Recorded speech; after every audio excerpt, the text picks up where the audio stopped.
الحمد لله نحمده ونستعينه ونستغفره ونعوذ بالله من شرور أنفسنا ومن سيئات أعمالنا من يهده الله فلا مضل له ومن يضلله فلا هادي له وأشهد أن لا إله إلا الله وأشهد أن محمدا عبده ورسوله. قال الله تبارك وتعالى في كتابه المجيد والفرقان الحميد: أعوذ بالله من الشيطان الرجيم، بسم الله الرحمن الرحيم. كيف تكفرون بالله وكنتم أمواتا فأحياكم ثم يميتكم ثم يحييكم ثم إليه ترجعون. صدق الله العظيم وبلغنا رسوله النبي الأمي الكريم، ونحن على ذلك لمن الشاهدين والشاكرين، والحمد لله رب العالمین. یہ آخری دروازہ کھول دو، یہ دروازہ بند کر.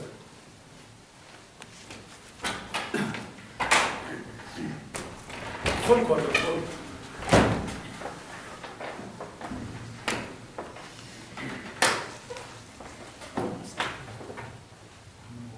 ٹھیک ہے، ادھر سے یہ والا بھی کھول. السلام علیکم.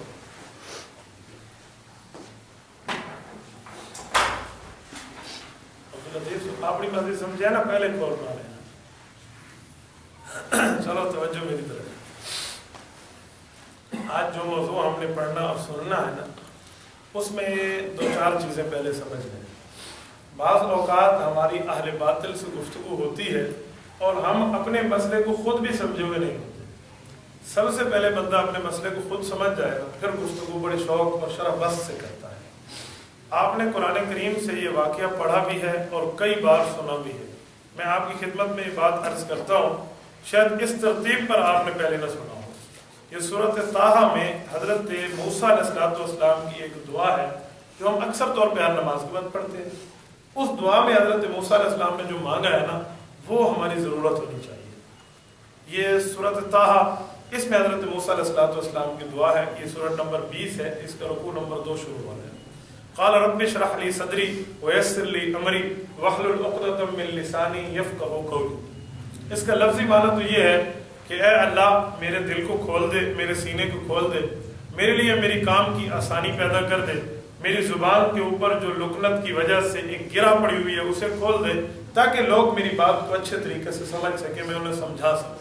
لفظی معنی تو یہی ہے، لیکن اس کی مراد کیا ہے، کہ مطلب کیا ہے کہ حضرت موسیٰ علیہ السلام نے دعا کیوں مانگی ہے. لفظی معنی میں نے کیا ہے، اب میں محاورہ معنی کرتا ہوں جو آپ سمجھیں. رب اشرح لی صدری، اللہ میرا کام مجھے خود سمجھا دے.